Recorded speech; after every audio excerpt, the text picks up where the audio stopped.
और बड़ी खबर आपको बता रहे हैं, पश्चिम बंगाल में दूसरे दौर का प्रचार थमते ही बड़े पैमाने पर झड़पें सामने आई है। सोमवार को शाम को पूर्वी वर्धमान जिले के समुद्रगढ़ इलाके में टीएमसी और बीजेपी के कार्यकर्ताओं के बीच जबरदस्त झड़प हो गई। इस हिंसा में दोनों पार्टियों के समर्थक घायल हो गए। पहले से घोषित कार्यक्रम के तहत बीजेपी की रैली समुद्रगढ़ की तरफ आ रही थी और इसी दौरान नशरतपुर इलाके में जब यह रैली टीएमसी के पार्टी कार्यालय के सामने से गुजर रही थी, उसी वक्त टीएमसी कार्यकर्ताओं ने नारेबाजी की। आरोप है कि टीएमसी सपोर्टर्स ने पथराव भी किया है। इसके बाद स्थिति अचानक बिगड़ गई और बीजेपी कार्यकर्ताओं ने तृणमूल कार्यकर्ताओं पर हमला करने लगे। देखते ही देखते दोनों पक्षों के बीच जमकर मारपीट शुरू हो गई।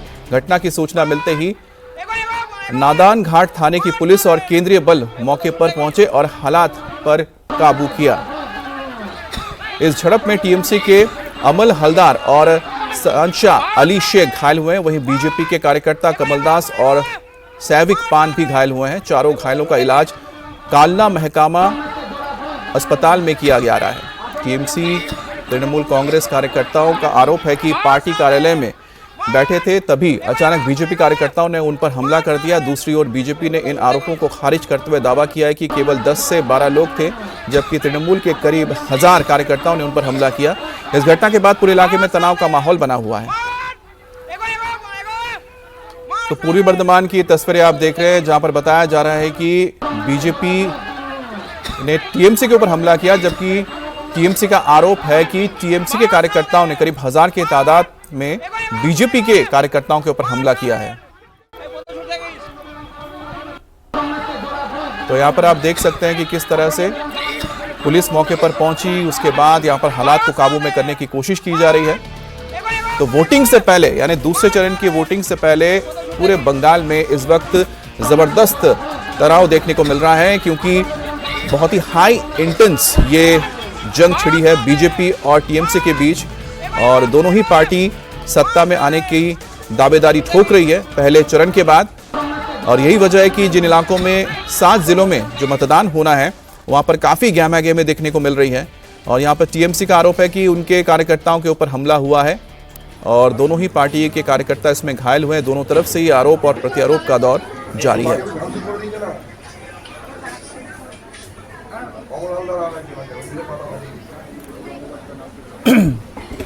तो यहाँ पर आप देखिए कि किस तरह से ये पूरी घटना सामने आई है, और एक तरफ आपको बीजेपी के कार्यकर्ता नजर आ रहे हैं और दूसरी तरफ यहाँ पर आपको टीएमसी के कार्यकर्ता नजर आ रहे होंगे। और दोनों ही पार्टियों के जो कार्यकर्ता थे बहुत ही आसपास मौजूद थे, करीब मौजूद थे। उसी दौरान किसी बात को लेकर ये झड़प हो गई, और जब टीएमसी कार्यकर्ताओं के ठीक दफ्तर के सामने से बीजेपी के कार्यकर्ता प्रचार लेके निकल रहे थे, उसी दौरान कहासुनी हुई और इस कहासुनी के बाद यहां पर ये झड़प में तब्दील हो गई।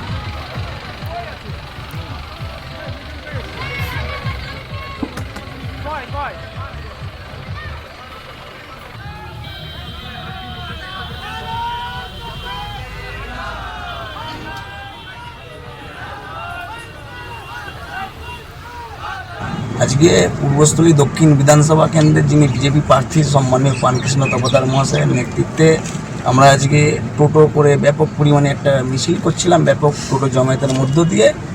কিন্তু যখন আমাদের এই টোটো মিছিলটা সমুদ্রগড়ের আগে যে নসরতপুর যে তৃণমূল পার্টি অফিস, সেই পার্টি অফিসের ওইখানে আমরা অতিক্রম করছি, তখন তৃণমূলের ওখানকার যে মস্তান আছে অমিত মোদক, তার নেতৃত্বে ওই দিক থেকে 8-10 জন ছেলে নিয়ে তারা স্লোগান দিচ্ছে। এবার সেই মুহূর্তে আমাদের ছেলেরাও যাচ্ছে, আমাদের ছেলেরাও স্লোগান দিচ্ছে এবং আচমকা ওইখান থেকে ইট বৃষ্টি শুরু করে।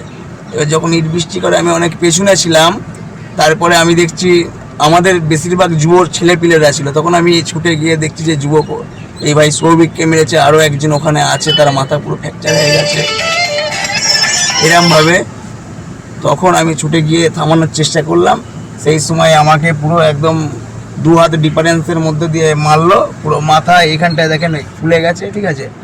আর যখন মাথাটা একটু ঘুরে গেল, সেই টাইমে পিঠে বাঁশ আবার আপনার যে টিউবলাইট যেগুলো থাকে মারলো। পরবর্তী সময়ে আমাদের যখন ছেলেরা এক জায়গায় হয়ে গেল 2-1 মিনিটের পরেই, তখন আমাদের ছেলেরা পাল্টা যখন শুরু করলো, তখন ওরা और बीजेपी कार्यकर्ताओं ने जो आरोप लगाया है, टीएमसी के समर्थक ठीक उसके उल्टा आरोप लगा रहे हैं। उनका दावा है कि हमला बीजेपी की तरफ से किया गया। তারা ওখানে পার্টি অফিসের ওখানে ছিল, কোনো কথাবার্তা ছাড়াই অতর্কিতে ওরা এসে প্রায় 1 থেকে 1,500 লোক, ওরা আমাদের ওই 15-20 জনের উপরে ইট লাঠি রড নিয়ে আক্রমণ, অতর্কিতে ইট বৃষ্টি, পার্টি অফিস পুরো ভেঙে তছনছ করে দিয়েছে। ইট দিয়ে মেরে, লোহার রড দিয়ে মেরে দুজনকে হসপিটালে, মানে এমন ফ্র্যাকচার হয়েছে তাদের মাথায়, ব্রেনে এমন পরিমাণে হেমারেজ হয়েছে, তাদের হসপিটালে নিয়ে আসতে হয়েছে। আমাদের প্রায় 7 থেকে 8 জন আহত হয়েছে, তার মধ্যে 2 জনের অবস্থা আশঙ্কাজনক ছিল, আমরা হসপিটালে নিয়ে এসেছি। बाकी हमारे इलाके प्राथमिक ट्रीटमेंट चल रहा है। और वोटिंग से पहले हंगामा सिर्फ पूर्वी वर्धमान में नहीं हुआ, पश्चिम बंगाल के कई जिलों में खूब हंगामा हुआ है, मारपीट और बवाल हुआ है। कहीं बीजेपी और टीएमसी समर्थकों की भिड़ंत हुई है तो कहीं पर उम्मीदवारों को ही निशाना बनाया गया। आरामबाग में तो ममता की महिला सांसद की गाड़ी पर ही हमला कर दिया गया। इन हंगामों और बवाल की वजह से वोटिंग से 24 घंटे पहले बंगाल में जबरदस्त तनाव का माहौल बना है।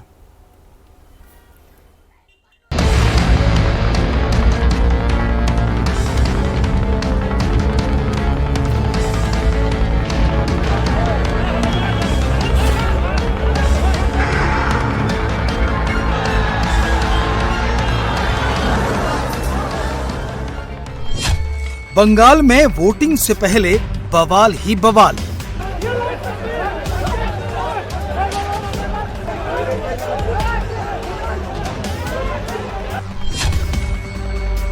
कहीं सपोर्टर्स में मारपीट तो कहीं सांसद पर अटैक।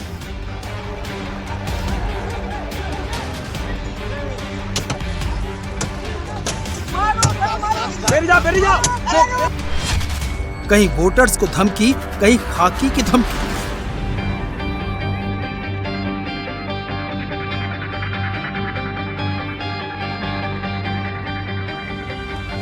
नॉर्थ 24 परगना थाने के बाहर टीएमसी और बीजेपी समर्थकों में हिंसक झड़प हो गई, हाथापाई हुई, पत्थरबाजी हुई, यहां तक कि गोली लगने से एक सुरक्षाकर्मी भी घायल हो गया। तो साउथ 24 परगना में वोटरों को धमकाने के मामले में यूपी से स्पेशल ऑब्जर्वर के तौर पर पहुंचे पुलिस अधिकारी अजय पाल शर्मा ने टीएमसी के नेता और समर्थकों को चेतावनी दी है।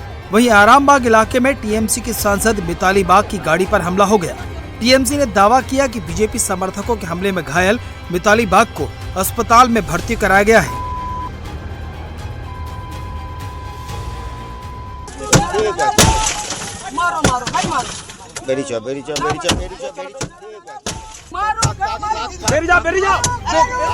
आरामबाग में टीएमसी सांसद पर हमला हुआ तो फौरन टीएमसी सांसद और ममता के भतीजे अभिषेक बनर्जी अस्पताल पहुंचे, मिताली बाग से मुलाकात की और फिर एक जनसभा कर बीजेपी पर निशाना साधा।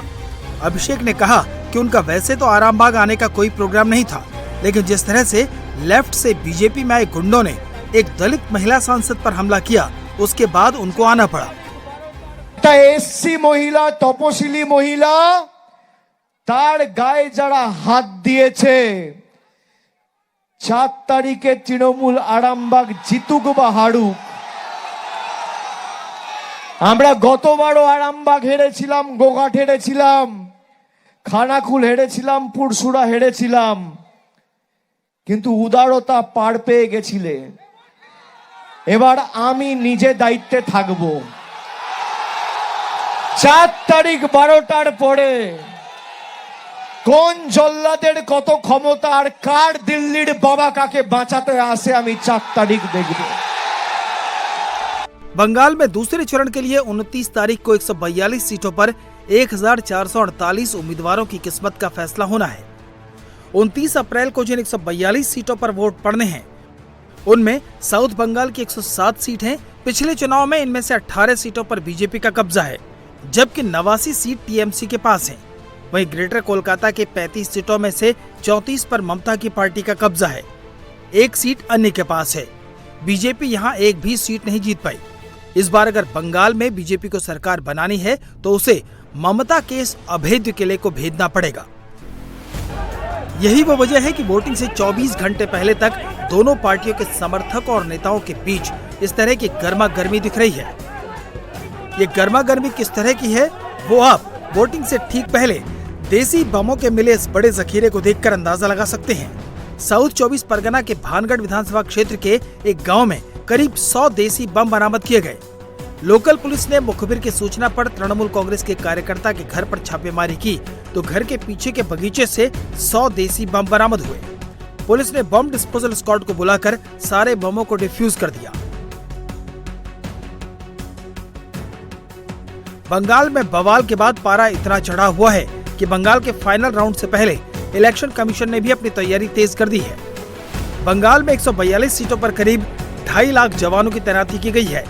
बंगाल में अभी से फ्लैग मार्च शुरू हो गए हैं। सीआरपीएफ की बुलेट प्रूफ गाड़ियां पार्क कर दी गई हैं, जिन्हें भांगर, बासंती, सोनारपुर और कैनिंग जैसे संवेदनशील इलाकों के लिए तैयार किया गया है। जाहिर है इस बार अगर किसी ने पत्थर उठाने की कोशिश की या किसी ने बम चलाया तो वो बचेगा नहीं। बंगाल में दूसरे चरण में 8 जिलों की 142 सीटों पर वोटिंग होगी। इनमें Nadia 17 seat, north 24 Pargana 33, south 24 Pargana 31, Howrah 16, Hooghly 18, पूर्वी वर्धमान 16, नॉर्थ कोलकाता 7 और साउथ कोलकाता की 4 सीट पर वोट डाले जाएंगे। खास बात यह है कि ये वो सीटें हैं जिन पर ममता की पार्टी का एक छत्र राज रहा है, क्योंकि 142 में से एक बड़ी संख्या पर मुस्लिम वोटरों की अच्छी खासी तादाद है। 50 से 70% मुस्लिम आबादी वाली 11 सीटों में से 10 पर टीएमसी जीती है। 40 से 50% मुस्लिम वोटरों वाली 11 सीटों में सभी पर 11 बार पिछली बार ममता के उम्मीदवार जीते थे।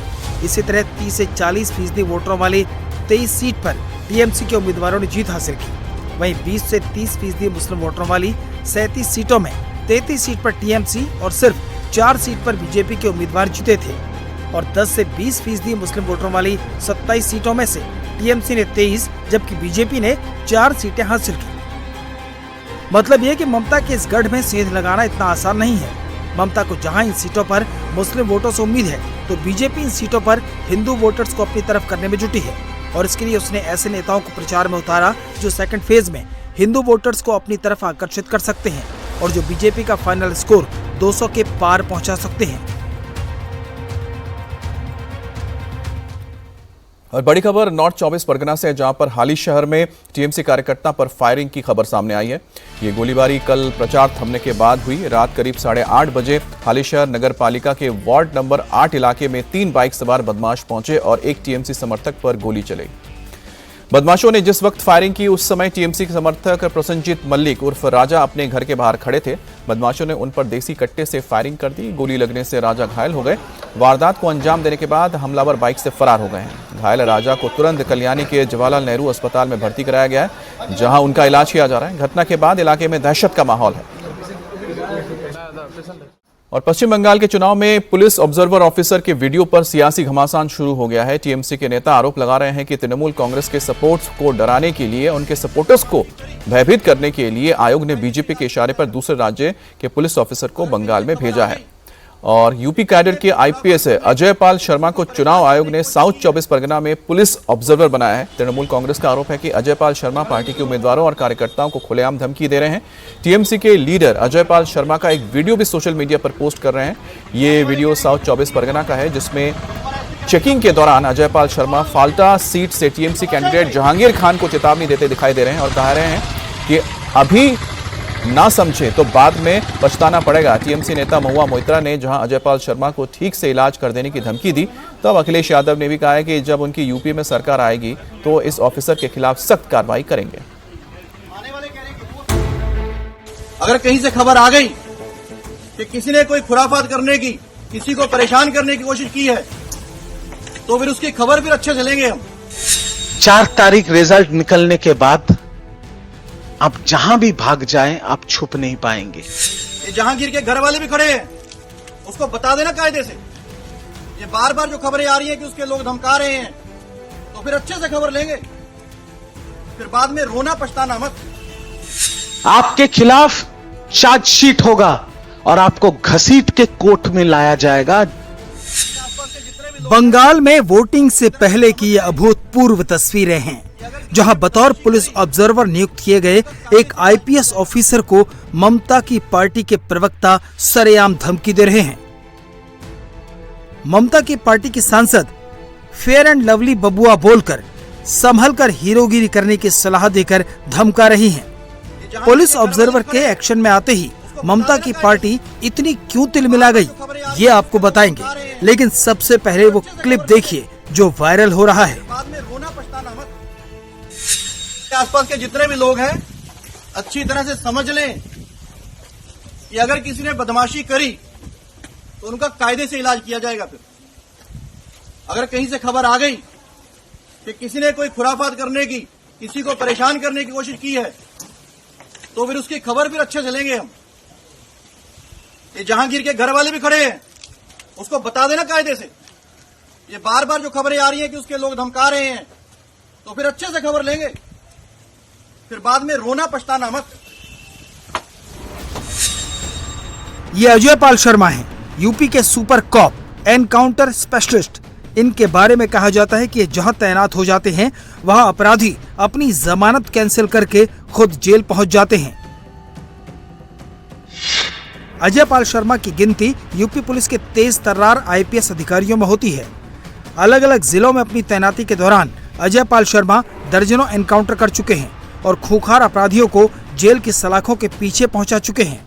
फिटनेस और अपराध के प्रति जीरो टॉलरेंस के चलते उन्हें यूपी पुलिस का सिंघम भी कहा जाता है।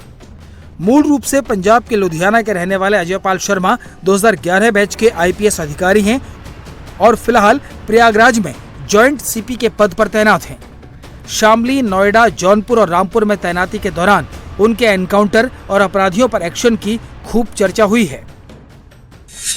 आसपास के जितने भी लोग हैं अच्छी तरह से समझ लें कि अगर किसी ने बदमाशी करी तो उनका कायदे से इलाज किया जाएगा। फिर अगर कहीं से खबर आ गई कि किसी ने कोई खुराफात करने की, किसी को परेशान करने की कोशिश की है, तो फिर उसकी खबर फिर अच्छे से लेंगे हम। ये जहांगीर के घर वाले भी खड़े हैं, उसको बता देना कायदे से। ये बार बार जो खबरें आ रही हैं कि उसके लोग धमका रहे हैं, तो फिर अच्छे से खबर लेंगे। फिर बाद में रोना पछताना मत।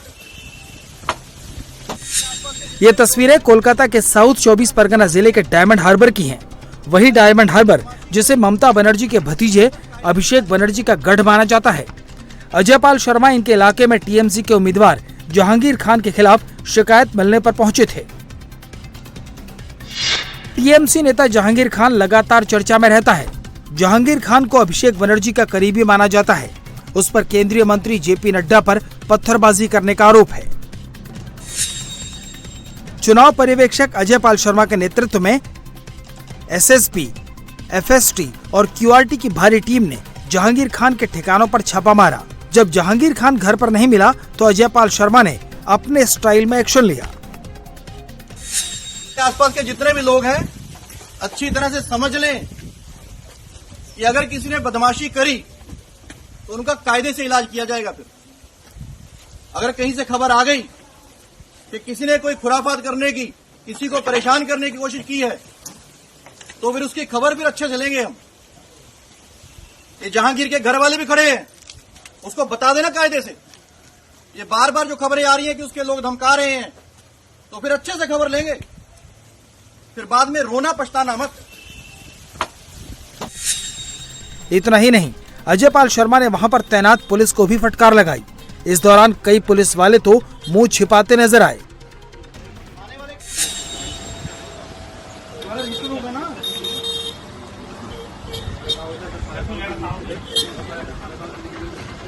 आने वाले कह रहे हैं कि वोट नहीं, वोट नहीं।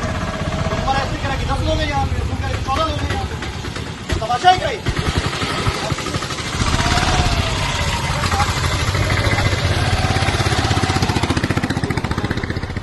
अजय पाल शर्मा के हरकत में आते ही ममता बनर्जी की पार्टी तिलमिला उठी। सांसद महुआ मोइत्रा ने तो सरेआम इलाज करने की धमकी वाला पोस्ट कर दिया। महुआ ने अजय पाल का वीडियो टैग करते हुए लिखा,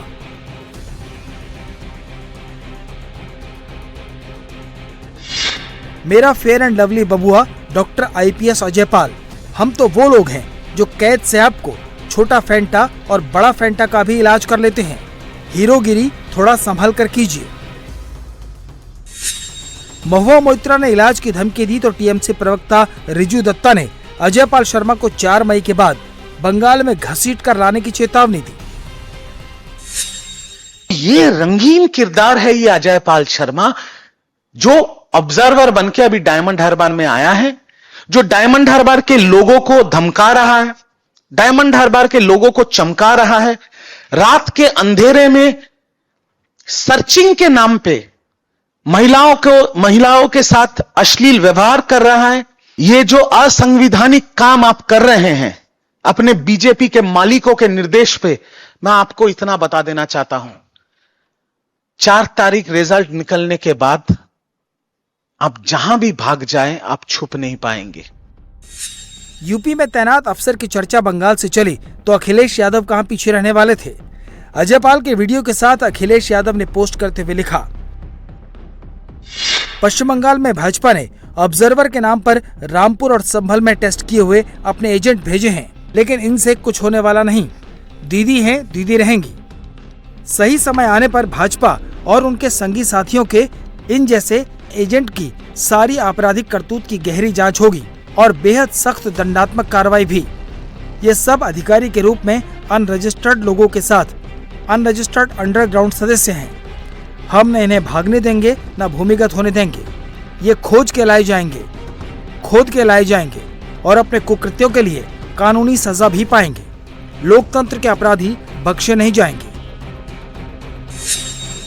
अजय पाल शर्मा अपनी सख्ती से पॉलिटिकल पार्टियों के निशाने पर आ गए हैं, लेकिन फिलहाल उनके सामने चुनौती दूसरे चरण का चुनाव है, जहां वोटिंग से पहले बहुत बवाल दिख रहा है।